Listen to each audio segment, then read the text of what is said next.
My name is Amelia. I didn't grow up rich, but I still managed to get a job and get married. My husband's name is Edward, and he works at a fancy hotel. I thought my life would be a fairy tale, but things didn't turn out that way. My childhood home wasn't wealthy. We didn't have a lot of money, but I don't blame my parents at all. They gave up nice things for me, took me to fun places, and taught me about different cultures. Maybe they loved geography, but as a kid, I often thought they were trying too hard for me. I didn't want my parents to worry about me anymore, so I decided to start working right after middle school. My mom would say, "You should at least finish high school. It might be hard to find a job without it." And my dad would agree, "Yes, we have enough money saved to send you to high school." I was really happy about how my parents felt, but more than that, I really wanted to make life easier for them as soon as possible. "It's okay. The sooner I start working, the sooner I'll start earning more," I said, not very sure of myself. But like my parents said, there was no guarantee I would find a job. During that time, I had a friend named Jessica who had moved here from another country when we started middle school. Her family wasn't rich either, which might be why we got along so well and always hung out together. Jessica could speak some English, so we managed to communicate. Without realizing it, I started learning Spanish by talking with her. By the time I was in ninth grade, I could speak Spanish pretty well. Maybe it was my Spanish skills that helped because, surprisingly, a travel agency decided to hire me. They saw value in my ability to speak Spanish. Jessica and I, having both left school after middle school, started working and gradually lost touch. I focused on my job, determined to earn money. Time passed quickly, and soon I was 26 years old. I often used a lounge in a hotel for work. It was a fancy but cozy place, and the snacks and coffee were reasonably priced. We had our meetings there with the staff. The waiter working there at the time was Edward. The hotel hosted many foreigners, so he spoke Spanish too. Sometimes I would be there with foreign guests. Maybe because we both spoke Spanish, we connected right away. Edward started a conversation, and before I knew it, we were in a whirlwind romance that led to marriage. For a girl from a poor family, getting married was a big deal. I expected to start an exciting new life. However, reality was quite different. When we were getting married, Edward had a request. "If it's okay with you, Amelia, I'd like us to live at my family home." His father had passed away a few years ago, and he was worried about his mother living alone. Her energy levels were dropping, and having someone around to help her seemed like a good idea. Since I worked remotely, Edward thought it would be convenient for me to stay home, look after his mother, and handle the household chores. On the flip side, Edward often worked long hours and wasn't home much. With his rare days off, having me, a home-based worker, around must have seemed like a good arrangement to him. But I couldn't agree to it right away. When I first visited Edward's family home to introduce myself before our marriage, his mother reacted strangely after asking about my education. "Amelia, which university did you graduate from?" she asked. When I honestly replied, "Well, I didn't go to college. I only finished middle school," my mother-in-law went silent and just looked at me. Her expression showed she looked down on me. "Oh, middle school, well," she said, eyeing me with disdain. Because of this, I thought living with her might not be easy, so I mentioned my concerns to Edward casually. "Edward, do you think your mom has some doubts about me?" I asked him. He chuckled a bit and replied, "Nah, that's not true. Mom trusts me, and I'm sure she doesn't have any bad feelings toward my wife either." His words made me think maybe I was worrying too much. Edward also promised that if any issues arose, he would talk to his mother for me. With that reassurance, I agreed to move in with his family. But once I started living there, things weren't as smooth as I'd hoped. It was a harsh reality check. Whenever Edward and I visited his family's house, his mother would speak to him with such warmth. "Edward, thank you. I'm so grateful you're living with me," she would say, and Edward would respond, "Of course, I knew it would help you out." They seemed like such a close mother and son. But towards me, my mother-in-law's attitude was completely different, cold even. "Well, Amelia, just make sure you don't hold Edward back," she'd say emotionlessly, as if she was giving orders to a servant. It was clear she still looked down on me, but at that moment, Edward stood up for me. "Don't worry. Amelia is doing a great job working too," he said. However, when I mentioned this, my mother-in-law briefly looked stern, a detail I didn't miss. I figured I should talk to Edward if things ever got troublesome and decided to handle it my way. We were family after all, and I didn't want any tension between us. That's how we started living together. But reality didn't bend in a favorable direction.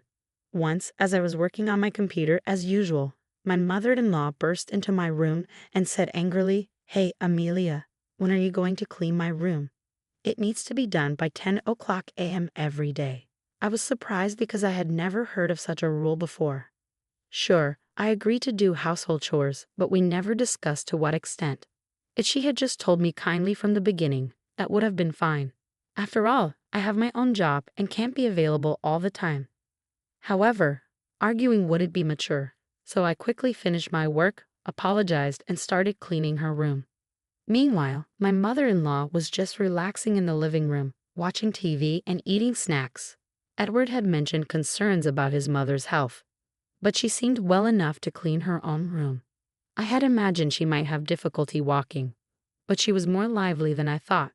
Once the cleaning was done, she immediately ordered, "Now start making dinner. And I like it plain. I won't tolerate anything too strong." She even told me to go shopping for ingredients right away. I thought it was too early to start cooking, but I decided to get it done and return to my work. When I got back from shopping, my mother-in-law was surprisingly still relaxing. It was hard not to feel annoyed, but I chose to hold back and just finish what needed to be done. I thought maybe she was testing me, hoping she'd understand in time, but that hope lingered for months.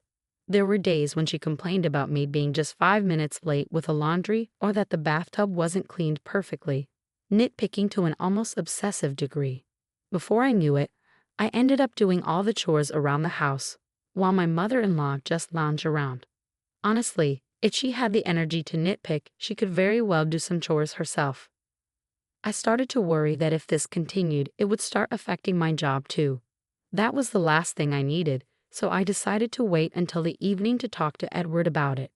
Once my mother-in-law had gone to bed, I told him everything. "Hey, I think your mom just doesn't like me. I'm getting so tired of being constantly criticized." But Edward just chuckled and said, "Come on, that can't be true.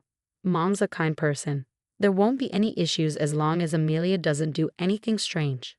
Please try to get along with her." He didn't believe me. Maybe it's because she's always doting on him and never complains to him. In fact, when Edward's around, my mother-in-law says, "Amelia, why don't you take a break and have some tea?" But even knowing that, there's a limit to my patience with this kind of life. I spend all day doing household chores and end up having to work on my job at night. To be honest, my trust in Edward is starting to fade. If nothing changes, I might just collapse from all the stress. Then, in the midst of all this, my mother-in-law dropped a bombshell. "Amelia, I'll be away for about a week in about 3 months from now, so make sure you keep the house in order, okay?" She sprang this on me out of nowhere. When I asked what was going on, she said, "Edward suggested we go on an overseas vacation." That's my boy, always knowing. I was thrilled at the thought of traveling abroad. I couldn't wait, but when my mother-in-law dropped the bomb about the vacation, I was shocked. Edward hadn't mentioned a word of it to me, and it seemed like I was being left out, expected to stay behind and manage the house. I needed to talk to Edward about this right away, so I brought it up that night. His response was surprising. "Oh, Mom already told you, but you're coming too, right?" It turned out we had misunderstood each other. It seems my mother-in-law had lied to me. Even if Edward wants me to go, I can't possibly enjoy a trip with her. In frustration, I told him, "I don't want to go. I can't possibly have a good time with your mother." Then Edward completely lost it and lashed out. "Amelia, what the heck are you saying? How long are you going to keep up this childish nonsense? I won't allow you to speak ill of Mom like that. You better reflect on this. It's a vacation abroad, for crying out loud, and I want to enjoy it too," he retorted. I was completely shocked. I couldn't believe Edward wouldn't trust me this much. Staying in that house had become nothing but agony for me. To prove to Edward that I was telling the truth, I decided to take action. The next day, since Edward was off work, the three of us had breakfast together. That's when I confronted my mother-in-law. "You're trying to leave me out of the trip abroad, aren't you?" My mother-in-law replied defiantly, "Oh, did I say that, Amelia? If you want to come, just come along, right?" But Edward interrupted. "Hey, Amelia, don't you understand yet? Apologize to Mom. Why are you being so defiant? You're not a child anymore. Despite my desire to clear things up and make Edward understand, my mother-in-law insulted me in the worst way. Well, maybe Amelia should just stay home, right? It's too early for someone like you to travel abroad. You won't appreciate the experience with your lack of education. Besides, lazing around at home every day without working. Do you even deserve to go abroad? You know it, don't you? She said. I was shocked that she still believed I was unemployed.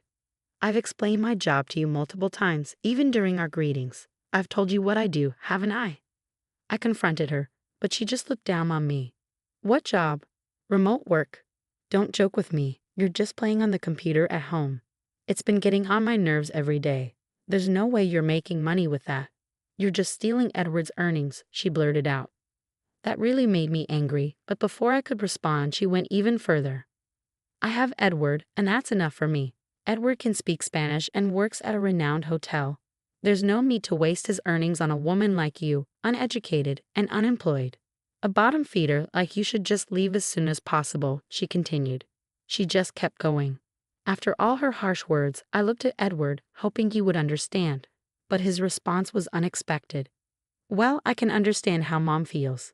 Maybe Amelia needs to cool off a bit, he said nonchalantly, as if he was fed up with me. At that moment, I made a decision. I couldn't endure being treated like this by both the mother and son any longer. Even though my mother-in-law told me to leave, I still wanted to confirm. Am I really supposed to leave? I asked. Laughing, she replied. Of course, leave as soon as you can. We don't need bottom feeders like you around. So I said, understood, and began preparing to move out. I simply nodded to the two of them and left the house. As I was leaving, my mother-in-law called after me with a sneer. Enjoy your poor life, as it suits a bottom feeder like you. But they didn't realize that consequences would follow their actions. About 3 months after I left the house, around the time when they were scheduled to go on their trip abroad, my mother-in-law called me. Amelia, I finally reached you. What's going on? She sounded quite frantic. First, I replied, I'm surprised you managed to call this number. She said, of course, I tried several times and couldn't get through. I even called your parents' house to get your new number. I had informed my parents that either Edward or my mother-in-law might call. If they did, they should call back at this number. What's wrong? I asked in a panicked tone. She said, what's wrong? We're getting all sorts of collection letters. Help me out. I didn't know about any of this. Well, that's expected. You haven't been paying the utilities, have you? I simply answered. My mother-in-law seemed lost in her thoughts. I absolutely thought Edward was covering our living expenses. To find out you were paying for everything, why didn't you tell me? I had no idea you were making that much money. It's a bit late to bring this up now, I said, though perhaps Edward finally told her the truth.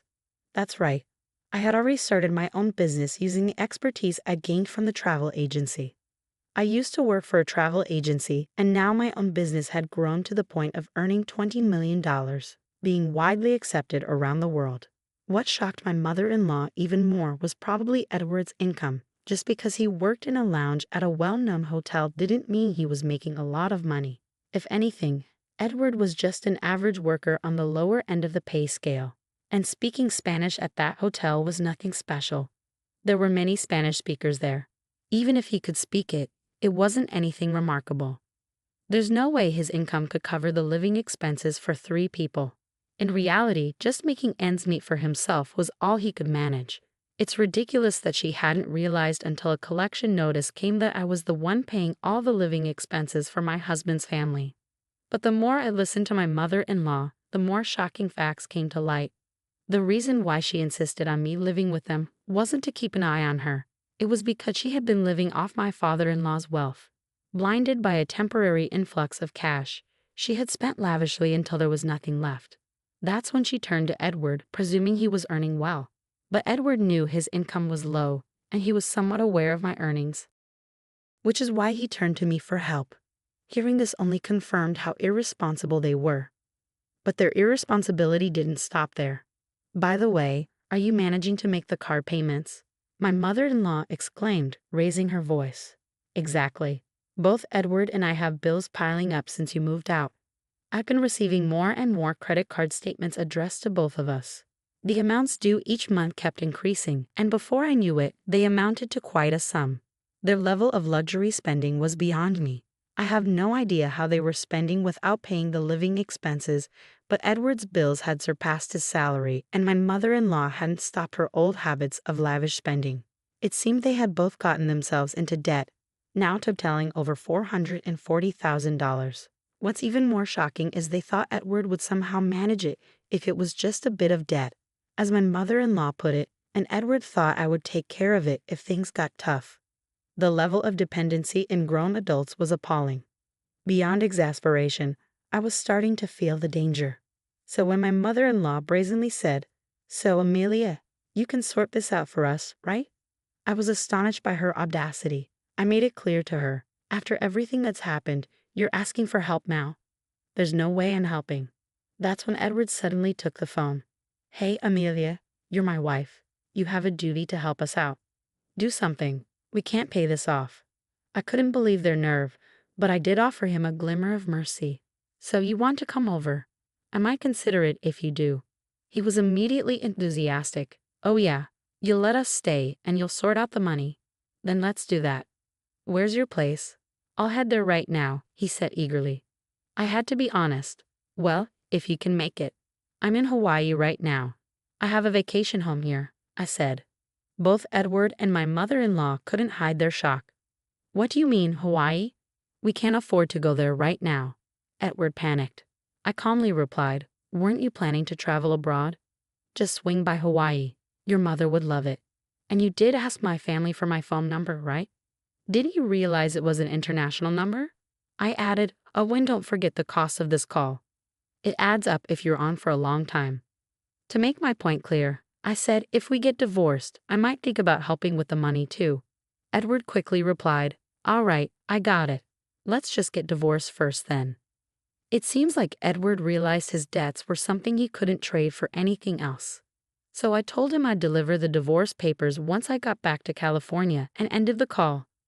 About a week later, I returned to California, made sure to have the divorce papers properly written up, and the divorce went through without a hitch.